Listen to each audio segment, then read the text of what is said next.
Google करेंगे तो आप लोग जब बाहर जाएंगे तो आपको पता चल जाएगा। जिनको जानकारी नहीं है उनकी जानकारी के लिए उनकी कहानी मैं आप लोगों को बताने जा रहा हूँ। कवि कालिदास जो थे वो एक हकीकत में बहुत मूर्ख इंसान, पागल इंसान। तो एक कहानी ऐसी जुड़ गई, एक राजा था जिसकी 7 बेटियां। कितनी बेटियां थी? 7 बेटियां। तो फिर 7 बेटियों को एक दिन शाम को अपने पास बुलाता है और अपनी सातों की सातों बेटियों को पूछता है कि बेटा एक बात बताओ। बोले बोलो राजा साहब, बोलो पापा क्या बात है। बोले बताइए कि आपको खाना कौन खिला है। तो 6 की 6 बेटियां बोलती है पिताजी आप ही खिला रहे। 6 की 6 बेटियां बोलती है कि पिताजी आप ही खिला रहे, और 7वीं बोलती है कि आप नहीं खिला रहे, मेरा ऊपर वाला मेरे को खिला रहा। इसका अहंकार ऊपर आ जाता है राजा का, चिढ़ जाता है। बोले मैं दिन रात एक करके इतनी दौलत कमा के ये लोग को अनाज खिला रहा हूँ, अच्छे कपड़े पिला रहा हूँ, इतना सोना इनके बदन पे मैंने डाला हुआ है, और ये बोलते ऊपर वाला दे रहे। बोले हाँ आप कहाँ खिला रहे, वो खिला। तो राजा का जब अहंकार ऊपर आ जाता है तो राजा अपने वजीर को बुलाता है और बोलता है कि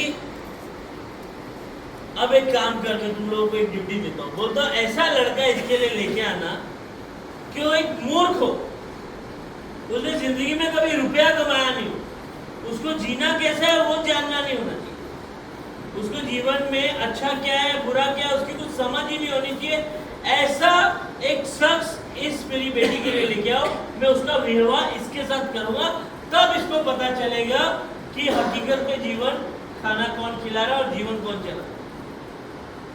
तो बोलते ठीक है, लेकिन बोलते ठीक है पिताजी मैं आपकी बात मानने को तैयार, लेकिन मेरी शर्त रही। बोले क्या शर्त है कि बेटा? बोले मैं 3 सवाल करूंगी उससे, 3 सवाल करने के बाद ही मैं तय करूंगी कि ये मेरा हमसफर बन सकता है। ठीक है।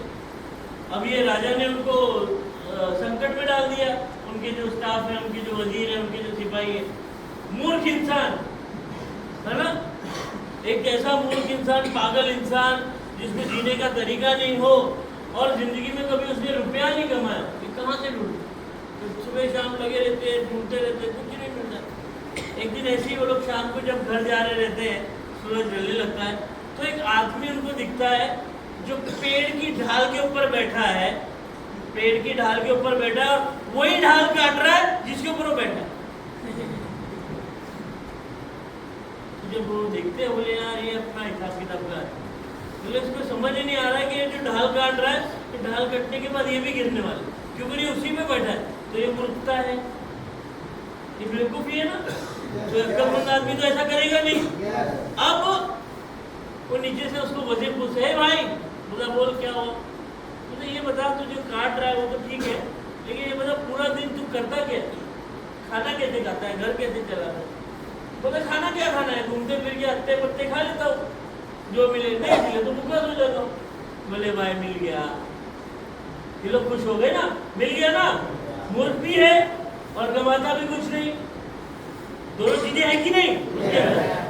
अभी बोलते चल चल, तुमको राजा ने बुलाया। अभी मूर्ख क्या बोले चल मेरे बाप का क्या जा रहा है, ये भी जाता है। जब ये जाता है वहां पे तो महफिल बैठती है, सभा बैठती है, सभा के अंदर जब राजा की बेटी बोलती है कि मैं 3 सवाल इसको करूंगी और तीनों सवाल के जवाब अगर इसने मेरे हिसाब से दिए तो ही मैं अपने हिसाब से इसको अपना जीवन साथी मानूं। ठीक है। अब राजा भी बोलता है ठीक है बेटा तेरी बात तो मैं मानता हूँ, जो तू मेरी बेटी है तेरी इज्जत में करता हूँ, लेकिन मेरा भी इस पे एक शर्त है, मेरी भी एक कंडीशन है। बोले बोलो पिताजी क्या कंडीशन है? बोले कंडीशन ऐसी है कि तू इसको सवाल जबान से नहीं पूछे, इसको इशारों में पूछे। इसको सवाल कैसे पूछेगी? ठीक है। बोले कोई बात नहीं। अब वो मूर्ख इंसान वहां बैठा है, रानी यहाँ बैठी है, बाकी राजा वाजा की जो 6 बेटियां यहाँ बैठी है। अब ये वहां से बैठी है, वो भी तैयार है, उसको बोला जाता है कि भाई ये बोलते नहीं बोलेगी, इशारे से करेगी तो उसका जवाब देना। ये ऐसा नहीं, कैसा करती है? हाँ ये ऐसा करती है, ये पागल, इसको समझते सारे बोलती है उंगली से मेरा हाथ फोड़ देगी, ये बोल रही है कि मैं कुछ नहीं हूँ, हम कुछ नहीं है, सब ऊपर वाला है। ये पॉजिटिव बोल रही है। लेकिन वो मूर्ख इंसान सोच रही है कि बोलती है मैं एक उंगली से तेरा हाथ तोड़ दूँ। समझ में आया? मूर्ख ऐसा सोच रहा है। तो इसको भी गुस्सा आता है, ये ऐसा कर, ये बोला तो मेरी एक फोड़ेगी मैं तेरी दोनों फोड़ूंगी। तो मेरी एक फोड़ेगी मैं तेरी दोनों फोड़ दूंगी, ठीक। लेकिन वो पॉजिटिव में लेती है, रानी पॉजिटिव में लेती है। रानी को लगता है हाँ भाई ये बोल रहा है कि ऊपर वाला तो सब कुछ है लेकिन माता पिता भी सब कुछ है, इसने पॉजिटिव ले लिया। ये बोल रहा है कि तू मेरी एक आंख फोड़ेगी मैं तेरी दोनों फोड़ दूंगा, लेकिन वो उधर सोच रही है कि इसने दो किया तो इसने बोला ऊपर वाला तो है लेकिन माता पिता भी बोल। अब दूसरे सवाल की बात, दूसरे सवाल में ऐसा कर और मूर्ख इंसान बोलते तो घुसा मारने की बात कर नहीं सॉरी, ये ऐसा कर, रानी ऐसा कर, है ना। अब इसको गुस्सा आता है तो ये मूर्ख इंसान तो लाफे मारने की बात कर रही है ना, ऐसा हाथ दिखा रही, तो इसका दिमाग काम नहीं करता है। तो ये ऐसा कर, वो तू मेरे को लाफा मारेगी मैं तुझको गुस्सा मारूं, ऐसा कर। मतलब अपने मन में वो सब इशारों में हो रहा है। वो बोल रही है कि जीवन हमारा 5 तत्वों पे, 5 तत्व जो है हमारे, 5 तत्व क्या है हमारे?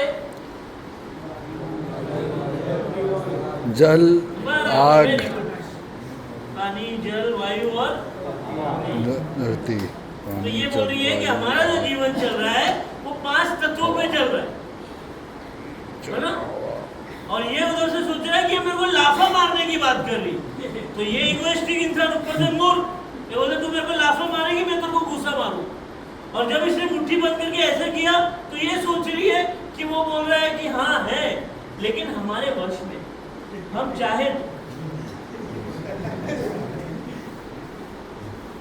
खुश हो जाती, बोले हाँ पिताजी मिल गया, इससे मेरी शादी करा, मेरे सब सवालों का जवाब सही दे, चलो शादी हो जाती। अभी इसको अपने एकदम सड़ेली कोठी में डालता है इसकी साथी बेटी, क्योंकि ये बोलती है ना कि तुम नहीं खिला रहे मेरा ऊपर वाला खिला रहा, तो एकदम कमजोर कोठी जहाँ पे पंखा भी नहीं या कब सुविधाएं कम, ठीक। रात होती है, सुहागरात की बात होती है, मेंटल स्कूल मालूम है इसको, कुछ जानकारी नहीं करना क्या, ये भी नई दुल्हन है तो बैठी है, ये थोड़ी हरकतें करता है कुछ, उसको अचानक से उस रानी को गुस्सा आ जाता, वो एक खींच के लाफा मार दिया उसको और इसको 7वें माले पे डालती है ना, लास्ट फ्लोर पे वो लोग को घर देता है राजा को। वो गिरते सीढ़ी से गिर जाता, मतलब बालकनी से सॉरी गिर जाता है, बालकनी से गिर के सीधा जाके नीचे गप करके जाता है, उसकी जबान के अंदर उसकी जीभ आ जाती है और जीभ जाके गिरती है काली माता के मंदिर के पास। अब खत्म हो रही कहानी, वो लास्ट में एकदम पावरफुल ताली बजाने गया, तो अब इसकी जीभ कट के चली जाती है काली माता मंदिर के पास, है ना। अब इसका तो गुस्सा है ना, बोले सुहागरात की रात है तो कुछ कर नहीं रहा है, पागल जैसी हरकतें कर रहा है, उसको मालूम ही नहीं। और जब उसको सुहागरात की रात को उस रानी को पता चलता है कि ये हकीकत में मूर्ख इंसान है, इसको तो मेरे को हाथ उड़ाना पड़े, और हाथ उड़ाते उड़ाते मेंटल के वापस गिर के बालकनी से गिर के जब नीचे गिरता है तो इसकी जबान कट के, जब दांतों के बीच में जबान आ जाती है और काली माता के मंदिर के पास जाके गिर जाती।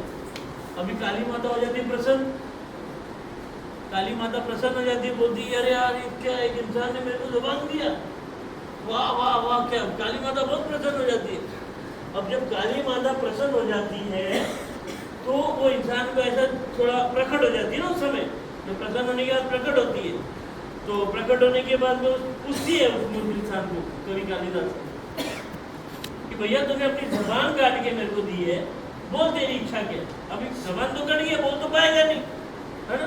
अभी वो ऐसे इशारा कर रहा है विद्या विद्या विद्या विद्या, उसकी बीवी का नाम विद्या रहता है रानी को। काली माता को क्या मालूम वो क्या कर रहा है, काली माता को लगा ये विद्या मांग रहा है, काली माता को लगा कि विद्या मांग रहा है, ज्ञान मांग रहा है मेरे को, तो काली माँ इसको तथास्तु कर देती, इसको दुनिया का सबसे ज्यादा ज्ञानी इंसान बनने का वरदान दे देती। तो उसके बाद कवि कालिदास जो है, जिन्होंने ग्रंथ लिखे हैं, जिन्होंने बहुत सारी किताबें लिखी हैं, मेरे को तो लगता है भगवत गीता में भी काफी उनका हाथ है।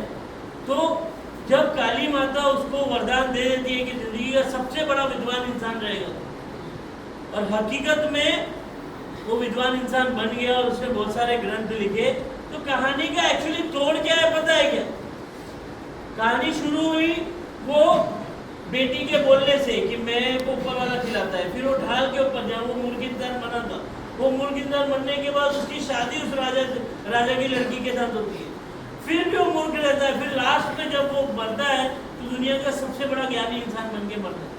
तो कहानी का तो मॉरल ऑफ द स्टोरी ये है कि जिंदगी में काया कभी भी पलट सकती है, पल भर में कुछ भी हो सकता है। उसको थोड़ी मालूम था मैं इतना बड़ा ग्रंथ लिखूंगा, मैं तो मूर्ख इंसान हूँ, लेकिन वो विद्या करने लगा अपनी तुतली जबान से, काली माता को लगा ये विद्या मांग रहा है, और उसने विद्या का ज्ञान दे दिया। तो स्टोरी की समाप्ति